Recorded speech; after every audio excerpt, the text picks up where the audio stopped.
One last story for today I want to hit, and again, on the need to be tender and yet honest and factual. Vice President Biden, presidential candidate Biden, is apparently really on the ropes. I mean, we've discussed various things that happened during his campaign. He gave a long speech talking about how he interacted with the students from the high school in Florida at the school shooting, as it turns out, and he claimed they came to the White House, talked to him, he took them to Congress, Republicans wouldn't talk to them, Mr. Second Amendment limitation guy, and as you likely know, that incident did not occur while he was in the White House. It actually occurred under President Trump, so this was all existing a fantasy in his mind, didn't really happen. A little bit dangerous, many other missteps. But something came to light recently that I think is even more character revealing, and I want to be tender in the way I share it, but it matters to understand the level, the determination, the depth of determination this guy has to engender sympathy, to tell a lie and keep on telling a lie. And this is not about the Ukraine. We've talked about that to death. But you likely remember, and I remember hearing it back in 1972, in December of 1972, then barely newly elected Senator Joe Biden got a phone call letting him know that his then wife and their daughter had been killed in a car accident. It was December of 1972. His wife at the time was named Nelia. They had a baby daughter, Naomi. The two boys were in the back seat, who were also severely injured but did survive.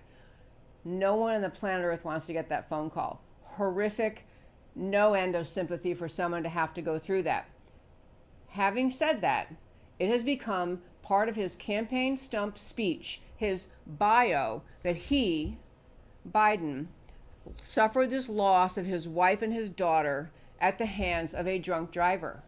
He said it over and over. He said things like, guess that guy drank his lunch that day. And he made other, not just once or twice, many times, over and over and over.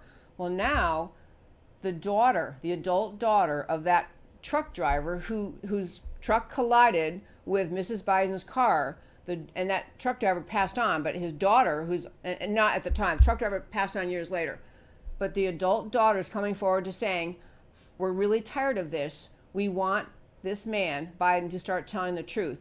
The truth is, as investigated by the police, as investigated by the district attorney, as reported by the family, there was no alcohol involved.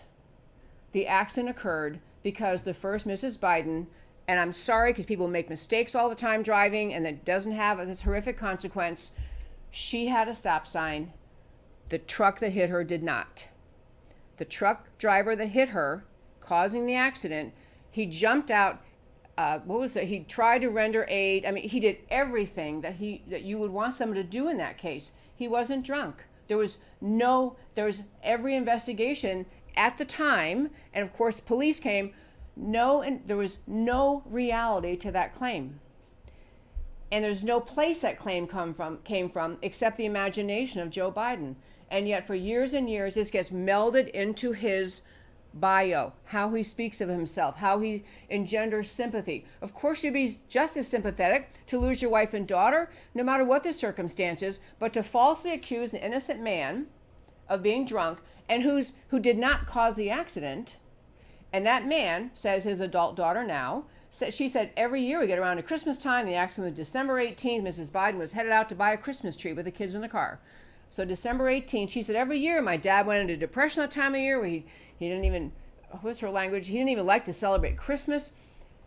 This is different from getting confused about whether you were in the White House when the Florida shooting happened, which he wasn't. This goes to character. This is a core lie to pad my resume, lie to engender sympathy kind of story. And I'm still sorry for Mrs. Biden having passed on, all the accident having happened. And I don't think this is a reason alone to take Biden out of the race, but it goes to the core of your character to tell a lie of that nature and tell it and tell it and tell it. And actually an article even came out in the Atlantic several years ago. This daughter of the truck driver contacted the Bidens and said, could you please just stop saying that? Please stop saying that. Wouldn't do it. It helped him too much.